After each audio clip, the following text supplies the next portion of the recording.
What's going on, guys? Brother Russia here, back with another video on Dragon Ball Z Dokkan Battle. And today we are taking on the new EZA for STR UI Goku. So let's take a look at the battle info here. So he is weak to legendary power units, so any LR units.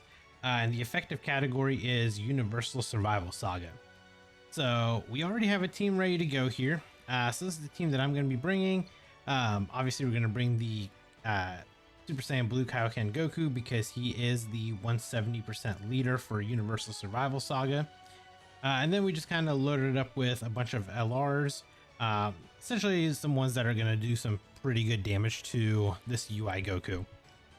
So the EZA itself, again, pretty easy for the most part.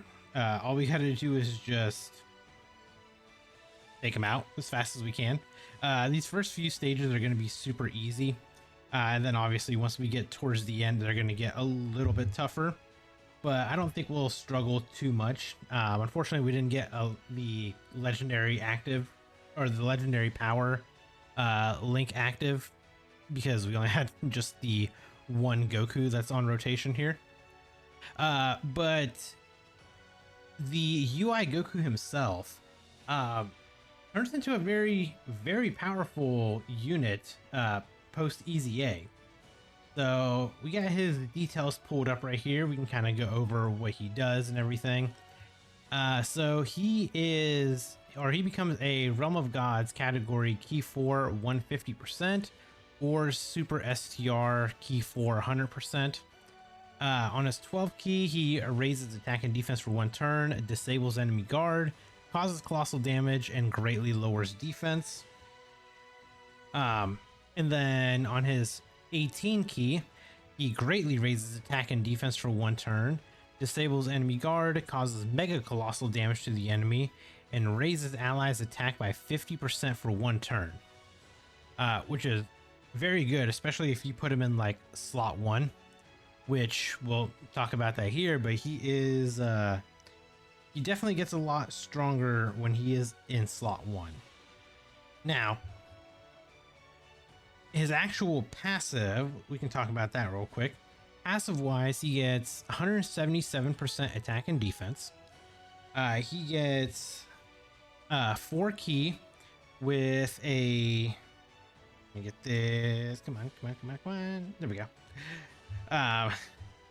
So he gets 4 key, has a great chance of evading enemies' attacks, including supers, for 7 turns from the character's entry turn, and then a high chance of evading enemies' attacks, including supers, starting from the 8th turn from the character's entry turn. He gets an additional chance of evading enemies' attacks, including supers, plus 7% within the same turn before the character receives an attack per reps of Universe 7 category ally attacking in the same turn. And then he gets an additional 77% defense starting from the turn in which the character evades an attack. Then he gets an additional 77% attack starting from the turn in which the character evades an attack as the first attacker in a turn. So essentially what you want to do is you want to put him as a slot 1 unit, because if he gets that first dodge off in slot 1, then he gets the 77% defense for the rest of the battle, and then he gets the 77% attack for the rest of the battle. And then he gets an additional key plus 1 up to 7, an attack and defense, and a chance of performing a crit plus 11% up to 77% with each attack evaded. So you just got to get 7 dodges with him.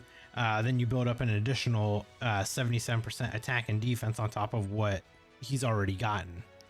So this UI Goku, I mean, he is very powerful. I have been using him on JP quite often actually, and yeah, it's basically throw him in slot 1, let him get that first dodge off, and once he gets that first dodge off, then he is he's ready to go after that with plenty of attack and defense, and then he's just kind of off to the races. Obviously linking him up with the AGL UI Goku is his best linking partner, or I should say Yeah, it's his best linking partner. It's six. Share 6 links together. So that's who you want to. That's essentially who you want to run him with anyway. Especially after the AGL UI Goku gets his EZA. And then once he gets that, I mean, you have a very, very powerful rotation there. So I know obviously with the JP side, they just got the new tech UI Goku. So the new one does kind of replace this one in a sense, but this one does still have his uses. And obviously dodging is basically one of his biggest assets here. So this guy can definitely help you out, especially in some battles where the dodging is key to winning. So I would definitely not sleep on this Goku. If you've got him, get that EZA done, get him awakened, test him out yourself, because you'll see just how good he actually is.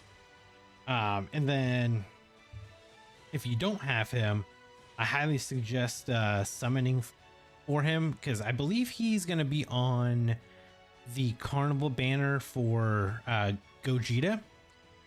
I believe this UI Goku's on the banner. Let me double check that just really quick. But I believe that the Goku is on the banner. And if he is, then obviously, you know, anniversary wise, it's something that everybody summons for. So let me see here. Yeah, so STR UI Goku is going to be on Carnival Gogeta's banner as a featured unit. So if you don't actually pick him up, if you summon for him and you don't get him, I'd actually recommend using the like coins that you have on him to either get like one copy of him, or even honestly, if you can get dupes of him, I would strongly recommend doing that. Because he's just one of the first units to EZA out of a whole batch of other units that are going to be coming out. Obviously, if you guys have been following along, there are a lot of EZAs still coming.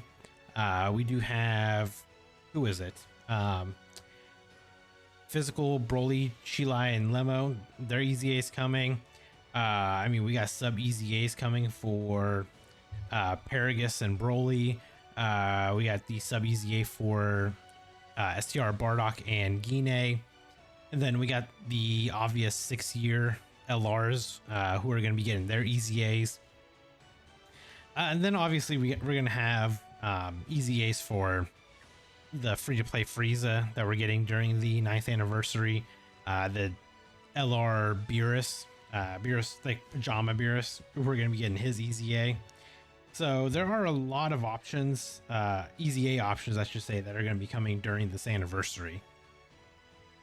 And now that we've, you know, got a Dokkan now, or I should say, at the time of this recording, we had already seen the Dokkan now. We know that they talked about the sync and everything like that. Obviously, a lot of players are pretty upset about it because they said that they're going to give us a lot more info. And the only thing they really said was that the sync is coming in August with the Worldwide Celebration. So it looks like once Worldwide starts, or yeah, the beginning of Worldwide Celebration is when we're actually going to get the actual sync happening. And they did mention that they don't have, they basically don't have a plan on when they're going to release the missing units. So I know that's going to be like the hot topic for the next probably months until they figure out where these units are going to be. But I mean, it is kind of unfortunate because, you know, we have the Tech UI Goku, we've got Cell Max, we've got Topo, and then we're going to have, I believe, like whoever this part 2, whoever the part 2 LR is going to be. We obviously don't have them yet either.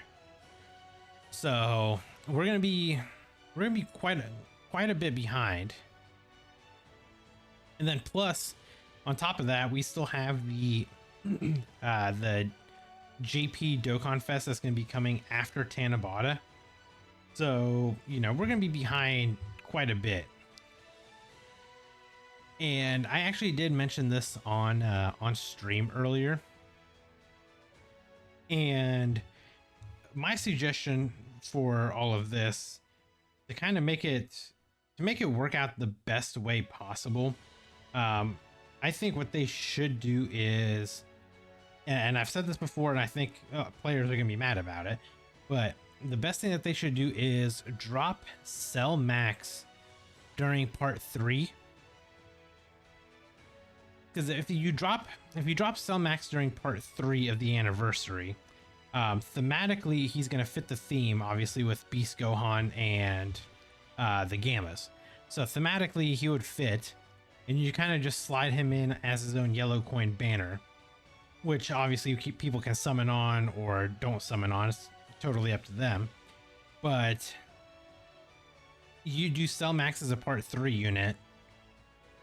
Then the next celebration you do the Tanabata celebration on global, and you just drop UI Goku and put Topo just on his banner, because realistically there's like no content left of the Topo celebration anyway, so you may as well literally just put him on there with Goku and just kind of call it a day. And then the last unit that we would have, it would be like the part 2 LR. You can just take that part 2 LR and just drop it at the end of next month, right before a worldwide celebration. So the only thing that we would be behind would just be like the one Dokkan Fest that JP is going to be getting at the beginning of August. And what they can do with that is just whatever the next banner that's coming out after worldwide celebration, just throw that unit on the celebration, or just throw that unit on the banner on global, and there you go. You've caught the games up. Like, that's how easy it could be. But I feel like this is gonna drag on through probably the rest of the year. I'd say probably all the way up through December was probably going to be like, we're probably going to ride the struggle bus over here on the global side. But at least we did get confirmation. We do know that August worldwide celebration, that starts to sync, and then we're going to have shared celebrations the rest of pretty much the rest of the time after that. So that's honestly, for me, I'm totally fine with it. You know, whatever they decide to drop, when they drop it, you know, we'll obviously be there, but let's just say we're going to be waiting a while, and unfortunately global players are not going to be happy about it. But in the meantime, global, we do have the EZA for this UI Goku, and he is still going to be very good, so you will still be able to use him in all of the difficult content. And like I said, once you get them linked up with the AGL UI Goku, they're just going to be a very powerful rotation together. Especially with all the dodging, all the buildup they get by dodging and everything like that. It's going to be super, super easy to clear a lot of these events. Because you guys will notice, after this anniversary, the superhero category team just becomes so powerful that they just walk through the entire game. But I mean, here we go. This is pretty much the last stage. You know, it was fairly easy. Like this wasn't very hard. So there we go. That should have been the clear for stage 10. Yep. So there's the stage 10 clear. We got all of our hidden potential orbs. We got some Grand Kais. We've got all the medals. There were some missions that were associated with it as well. So if we go over here, or I should say a mission. So all we have to do is just clear stage 7, and that was it. So there's that. And then if we go over here and we go to Awaken, STR LR, we got UI Goku, and There we go. So he is Extreme Z Awakened and he is ready to go. So hopefully this video kind of helped you guys out. And if it did, hit that like button. And if you guys are new here, hit that subscribe as well. And I'll catch you guys in the next video. Bye guys.